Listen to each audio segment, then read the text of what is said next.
Trump mengultimatum Iran dengan menyebut akan menyiapkan serangan yang lebih dahsyat dibanding Perang Dunia II dan Iran langsung menghubunginya untuk membuat kesepakatan.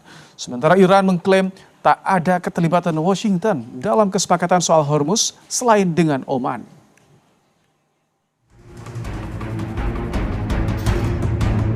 Presiden Amerika Serikat Donald Trump kembali melontarkan ancaman ke Iran. Trump bilang serangan Amerika Serikat akan jauh lebih dahsyat dibanding dengan Perang Dunia II jika negosiasi tak berjalan baik. Usai ultimatum dikeluarkan, Trump mengakui Iran berkomunikasi dan ingin ada kesepakatan. And we're doing the same thing, by the way, in the lovely Islamic Republic of Iran. We're knocking the hell out of it. Knocking the hell out of it. I'd rather make a deal because I don't want to kill people. I do not want to kill people. But at some point, we were set for the biggest attack of any attack, and we've hit them very hard for the last few months. But we were all set for the biggest attack since World War II. And they called me and they said, please don't do it, let's talk. And then they said, we never said that. Sementara itu, Wakil Menteri Luar Negeri Iran, Qasim Garibabadi, memastikan Iran dan Oman hampir menyelesaikan kesepakatan soal pengaturan baru Selat Hormuz. Namun Iran menegaskan Washington tak terlibat negosiasi. Iran juga memastikan bukan berarti jalur pelayaran Hormuz akan dibuka kembali sepenuhnya. چیزی که واقعیت موضوع هست و ما در این چند روز گذشته هم این رو گفتیم و اون چی هست؟ اون این هستش که کاری که ما داریم با عمان انجام میدیم ما هیچ گفتگو و مذاکره با آمریکا نداشتیم در این زمینه که تنگه هرمز باز بشود یا نشود. تصمیم مقامات عالی نظام برای فاز دوم چی باشد؟ چون ببینید اینها همه به هم پیوسته هسته که یک تعهدات یک جانبه که نیست که فقط جمهوری اسلامی ایران بره تنگه هرمز رو باز بکنه، اما ما در واقع شرایط پیرامون ما همون شرایط زمان جنگ باشه. خب این قطعا قابل پذیرش نیست برای ما. Konflik AS-Iran belum berujung. Alotnya negosiasi antar kedua negara untuk mencapai kesepakatan dibarengi aksi saling serang. Donald Trump ultimatum Iran dengan ancaman serangan yang disebut lebih dahsyat dibandingkan Perang Dunia II. Kita akan bahas bersama dengan praktisi hubungan internasional sekaligus pendiri Sinergi Policies, Dina Prapto Raharja. Selamat malam, Mbak Dina. Selamat malam, Mas Ibrahim. Jadi bagaimana Anda membaca pernyataan keras yang dilontarkan seorang Donald Trump? Apakah ini hanya bentuk tekanan psikologi atau memang betul-betul AS siap melancarkan serangan yang dahsyat untuk Iran? Tidak, Amerika tidak dalam posisi siap untuk melakukan serangan sebenarnya karena munisi Amerika Serikat itu sudah berkurang sampai 80% dan masih butuh waktu untuk Amerika Serikat punya persenjataan lagi dalam jumlah yang cukup untuk punya daya serang yang punya impact ya, punya dampak ke Iran. Jadi ini audiensnya bagi Trump tetap untuk dalam negeri. Jadi konteksnya itu kampanye sebenarnya. Jadi Amerika Serikat dalam hal ini ingin menunjukkan dirinya tuh masih tetap matters gitu, tetap punya arti lah di tingkat internasional karena kalau memang betul sudah makin dekat persepakatan antara Iran dengan Oman, itu berarti tanpa ada Amerika Serikat pun situasi di Hormuz bisa ada satu kemajuan di bidang perlintasan masuk maupun keluar dari Selat Hormuz dan itu bukan gara-gara Amerika Serikat. Kira-kira begitulah yang ingin disampaikan oleh Iran dan Amerika Serikat nggak pengen tertinggal di situ bahwa dia tetap punya peranan sebenarnya untuk menentukan perkembangan di Hormuz. Oke, kalau pernyataan Trump yang seperti ini apakah akan mengganggu tidak negosiasi atau diskusi yang tengah dilakukan oleh Iran dan Oman? Sebenarnya nggak juga karena Iran dan Oman sekarang dalam posisi punya kepentingan, mereka juga dianggap sebagai pemain yang serius di kawasannya. Dan kalau dilihat negara-negara di Teluk, pada dasarnya tetap saja memang dalam posisi siaga.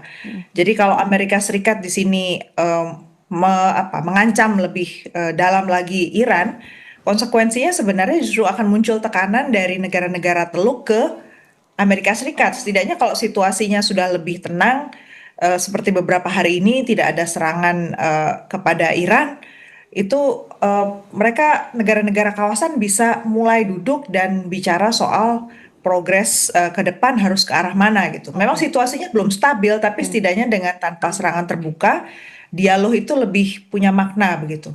Mbak Dina, tapi mungkin tidak ketika kesepakatan antar negara Teluk dicapai tanpa melibatkan Amerika Serikat. Apakah ini tentu akan menjadi pukulan bagi Amerika Serikat? Betul sekali. Itu sebabnya tadi saya bilang Amerika Serikat dalam posisi yang sebenarnya tertekan ya di dalam negeri. Semakin hari semakin nampak justru tekad ya dari negara-negara kawasan bahwa situasi itu harus diupayakan jauh lebih stabil sekarang. Karena kalau bangkit eskalasi lagi, selain konteks ekonomi itu semakin menekan, kelompok-kelompok yang tidak berkepentingan untuk stabilitas seperti misalnya kelompok Houthi itu bisa malah makin punya angin gitu untuk bangkit. Jadi sebenarnya negara Teluk saya kira tetap saja mereka itu punya kepentingan untuk punya waktu ya menata ulang perekonomiannya. Kemudian kalaupun mereka mau punya jalur alternatif, mereka harus membangun jalur alternatif itu tidak dengan keterpaksaan dalam waktu sesingkat-singkatnya, karena kalau situasinya terpaksa dalam waktu singkat, biayanya terlalu besar juga untuk mereka secara perekonomian. Tapi Amerika Serikat akan diam saja atau tetap mereka akan terus menyampaikan narasi propaganda? Betul, Amerika Serikat dalam posisi akan mengganggu dan sepertinya para tokoh militer di Amerika Serikat pun mulai menunjukkan kalau kita bilang nggak kesal, tapi mungkin bahasanya heran gitu ya, mungkin keheranan terhadap aksi yang dilakukan Presiden Trump, karena orang-orang yang sudah pernah turun di daerah Timur Tengah di Amerika Serikat, pihak Amerika Serikat maksud saya yang sudah pernah turun ke Timur Tengah, itu semua menggambarkan bahwa sebenarnya mustahil mengabaikan peranan penting dari negara-negara di Timur Tengah tanpa ada dialog sama sekali dengan pihak-pihak itu. Karena cara-cara militer itu sebenarnya dari dulu selalu menimbulkan situasi yang malah lebih panas gitu.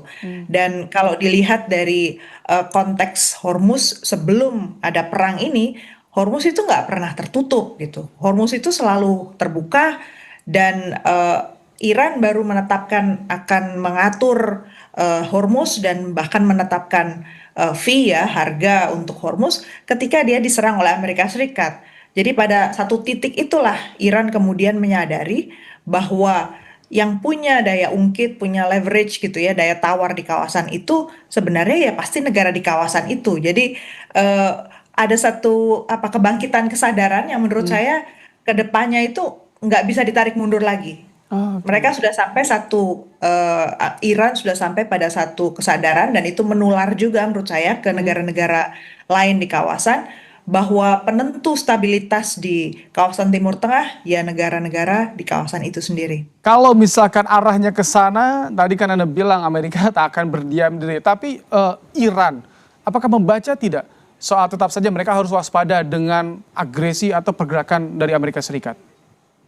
Iran tetap dalam posisi siaga. Tadi kita dengarkan statementnya bahwa kalaupun jadi ya kesepakatan untuk membagi fee hasil dari fee yang diterapkan di Selat Hormuz itu antara Iran dengan Oman, mereka bilang tetap harus waspada karena situasi belum aman. Blokade kapal, blokade Navy dari Amerika Serikat itu belum dicabut. Dan meskipun Amerika Serikat sudah lebih lemah ya kemampuannya untuk melakukan serangan yang lebih besar begitu, tapi tetap saja gangguan terhadap kapal komersil itu masih mungkin terjadi. Dan kampanye Amerika Serikat ini masih lama ya, sampai bulan November masih cukup panjang dan situasi ini tentu masih nggak stabil. Jadi artinya ini kesepakatan akan dicapai tidak dalam waktu dekat menurut Anda atau justru bisa sesegera mungkin? Menurut saya bisa segera mungkin. Justru untuk menunjukkan sepertinya dari pihak Iran itu bahwa negara-negara di kawasan bisa mengambil satu keputusan yang tidak perlu kehadiran Amerika Serikat pun mereka bisa maju ke titik yang lebih baik daripada kemarin. Itu hanya Iran, Oman, atau negara-negara sekitar seperti Arab Saudi, Bahrain, Kuwait, karena kan itu juga menjadi ikut terlibat dalam konflik kemarin. Kalau negara-negara Teluk posisinya sepertinya belum sepenuhnya clear ya, tapi negara-negara yang menjadi mediator untuk Iran dan Amerika Serikat itu kelihatannya memang sangat menginginkan ada stabilitas segera dan Hormuz dibuka, dan mereka selain membuka jalur-jalur alternatif buat perdagangan Iran, mereka juga mengusahakan agar situasi di kawasan sana itu membaik, karena itu sangat membantu juga mereka bisa berhitung dengan lebih baik ya investasi yang harus dibangun seperti apa kalaupun harus membangun jalur alternatif. Baik, terima kasih untuk pandangannya praktisi hubungan internasional sekaligus pendiri Sinergi Policies Dina Prapto Raharja dalam program Kompas Malam hari ini. Terima kasih Mbak Dina. Selamat malam.